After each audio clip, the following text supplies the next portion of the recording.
HIV కన్నా పెద్ద రోగం ఏంటో తెలుసా?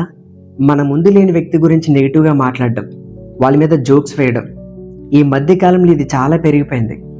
ఈ వ్యాధి తాలూకు లక్షణాలు ఏంటంటే, మన ముందు చాలా తీయగా అందంగా మాట్లాడతారు, భలే అనిపిస్తాయి వాళ్ళ మాటలు. నువ్వు పక్కకు వెళ్ళిన మరుక్షణం నీ చరిత్ర విప్పుతారు. అక్కడ నీ గురించి పిన్ టు పిన్ అన్నీ మాట్లాడతారు, నీ మీద జోక్స్ వేస్తారు, వాళ్ళలో ఉన్న పైశాచికి మొత్తం బయటికి తీస్తారు. ఇది ఈ వ్యాధి తాలూకు లక్షణాలు. ఒకవేళ ఇలాంటి సిమ్టమ్స్ నీలో కూడా ఉంటే సరి చేసుకో, లేకుంటే చాలా ప్రమాదం. నీ ముందు లేని వ్యక్తి గురించి నెగిటివ్గా మాట్లాడితే ముందు నెమ్మదిగా అక్కడి నుండి జారుకో, లేకుంటే రేపటి రోజున నీ గురించి ఇంకొకరి దగ్గర వాగుతాడు వీడు.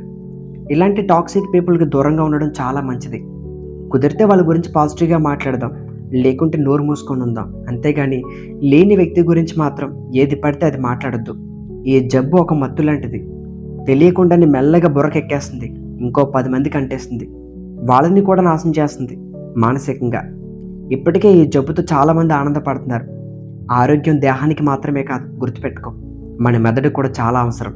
Toxic people will pollute everything around them. Don't hesitate ఫ్యూమగేట్.